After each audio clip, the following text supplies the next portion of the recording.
नमस्कार, मैं डॉक्टर हेमंत शर्मा। आज आपको एक्यूट ट्यूबुलर नेक्रोसिस के बारे में बताने जा रहा हूँ। पहले के ज़माने में इसको कहते थे एक्यूट ट्यूबुलर नेक्रोसिस, बट आजकल इसको एक्यूट ट्यूबुलर इंजरी या एक्यूट किडनी फेलियर या एक्यूट किडनी इंजरी कहते हैं। अब इसको हिंदी में समझते हैं। जैसे कि आप देखेंगे, हमारी किडनी कल तक ठीक थी, रातों रात किडनी का खराब हो जाना। रातों रात में बोले हमारी तो किडनी कभी कोई खराब थी नहीं, एकदम से पूरी कैसे खराब हो गई, यूरिन आना बंद हो गया, सारी चीजें हो गई, ऐसा क्यों?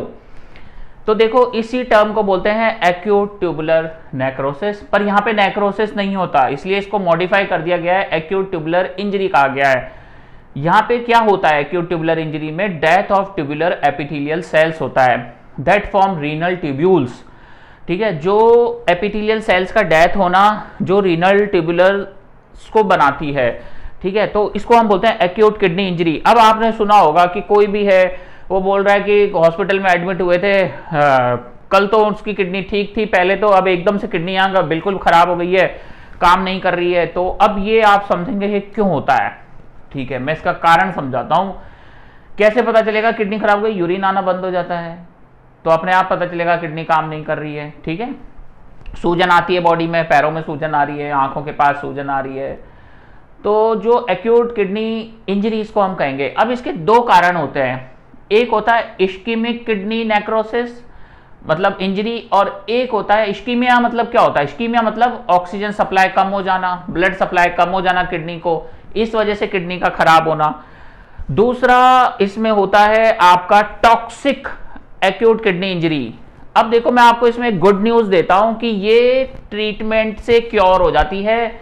ये जो खराब किडनी हुई है 7 से 21 दिन के अंदर वापस नई हो जाती है, पर अगर आप ध्यान नहीं देंगे तो ये पूरी किडनी खराब हो जाएगी लाइफ लॉन्ग के लिए। तो इसमें ट्रीटमेंट जरूरी है। खुशखबरी की बात यही है कि अगर आप इसका समय रहते ट्रीटमेंट ले लेते हैं, कारण को ढूंढ लेते हैं, तो किडनियां लाइफ लॉन्ग के लिए मतलब भविष्य के लिए ठीक हो जाती है, खराब नहीं रहती। तो इसमें गुड पॉइंट यही है, प्रोग्नोसिस इसमें अच्छा होता है। आप समझते हैं। पहले बताता हूं इश्कीमिक किडनी इंजरी क्या है। जैसे मैंने बोला, ब्लड सप्लाई कम हो जाना, ऑक्सीजन का कमी हो जाना। हर ऑर्गन में जो ऑक्सीजन प्रोवाइड करता है वो होता है ब्लड, तो इसको हम अच्छे से समझते हैं। कई बार क्या होता है, जैसे कि हॉस्पिटल्स में पेशेंट एडमिट होता है, उनका जैसे डिलीवरी हुई या कोई सर्जरी हुआ तो ब्लड लॉस बहुत हो गया, खून का कमी बॉडी में बहुत हो गया। सुबह जांच हुई तो पता चला खून बहुत कम है, और इस कारण से किडनी खराब हुई है वॉल्यूम कम होने के कारण, या फिर रात भर बीपी कम रहा, ब्लड प्रेशर काफी नीचे रहा पेशेंट का, जो हो सकता है मेजर हुआ हो या नहीं हुआ, तभी तो पता नहीं चला। तो अगर ब्लड प्रेशर कम रह रहा है, सिस्टोलिक 80 के नीचे रह रहा है, तो कुछ समय बाद किडनी खराब हो जाती है। ठीक है, उसके अलावा कुछ इलेक्ट्रोलाइट डिसबैलेंस वगैरह से भी किडनी खराब हो रही है। तो ये हो गया आपका इश्कीमिक किडनी इंजरी या रीनल आर्टरी स्टेनोसिस, या फिर पेशेंट को शॉक में चला गया हो, हाइपोपरफ्यूजन। जैसे मैंने बोला, डिहाइड्रेटेड है, पानी का भी कमी है, हो सकता है ब्लड का कमी नहीं हो, डिहाइड्रेशन के कारण पेशेंट का किडनी खराब हुआ हो।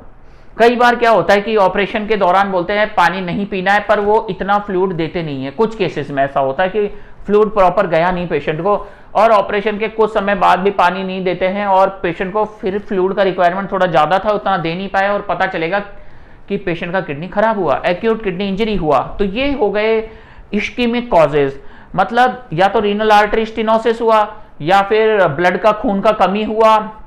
खून का कमी ऐसा नहीं कि हम हॉस्पिटल में ही हुए तो ये एक्यूट किडनी इंजरी, घर पे भी हो सकता है। कोई आदमी रेगिस्तान में चल रहा है, खूब पानी नहीं है कई किलोमीटर दूर तक, तो उसका भी किडनी खराब हो सकता है।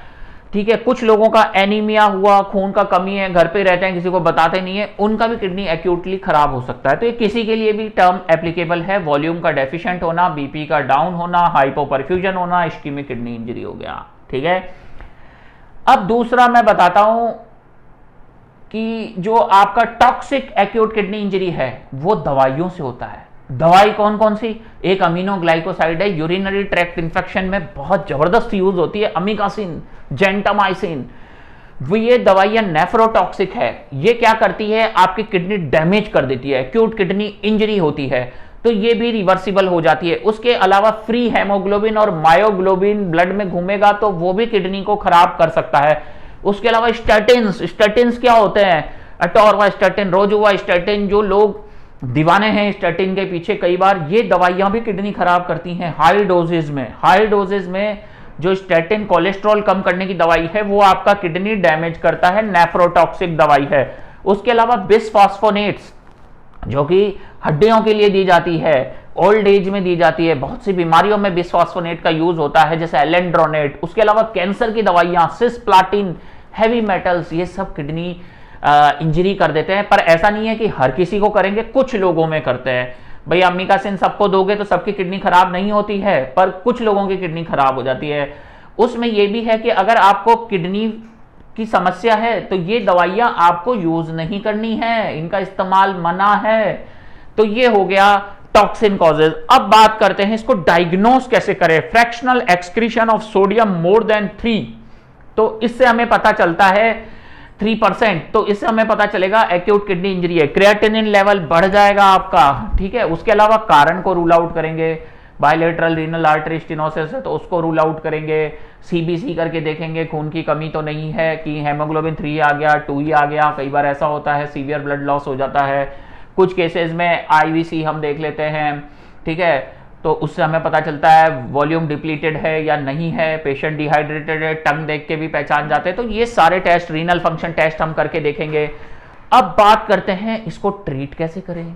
कारण तो हम रूल आउट करेंगे, हिस्ट्री में देख लेंगे, भाई इसको अमीकासिन चल रहा था बंद करो, इसको इस पेशेंट को बाइसफॉस्फोनेट चल रहा था बंद करो। अब जो वॉल्यूम डेफिशिएंट के कारण किडनी खराब हुई उसमें अच्छा हाइड्रेशन देंगे, फुल हाइड्रेशन दोनों केस में। जिसमें किडनी टॉक्सिन से खराब हुई है उसमें भी हाइड्रेशन मेंटेन करेंगे, जिसमें हाइपोपरफ्यूजन से खराब हुई है उसमें ब्लड भी देंगे अगर खून की कमी है, तो वॉल्यूम भी नॉर्मलाइज करेंगे पेशेंट का। उसके अलावा कुछ केसेस में डायलिसिस का भी जरूरत पड़ जाता है, रेयर केसेस में, तो डायलिसिस 2, 4, 5 करके पेशेंट एकदम ओके हो जाता है लाइफ लॉन्ग, मतलब आने वाले समय के लिए।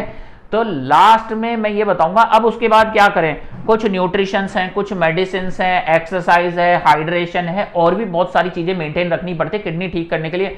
योगा है, मेडिटेशन है, माइल्ड एक्सरसाइज है, न्यूट्रिशंस आपको डालने पड़ेंगे जो किडनी का फंक्शंस प्रॉपर करें। तो देखो, अगर वीडियो अच्छा लगता है तो लाइक करें, चैनल पे नए हैं तो सब्सक्राइब कर लें।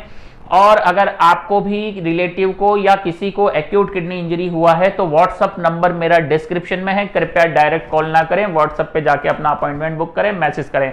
Thank you, good day, good bye, नमस्कार, धन्यवाद।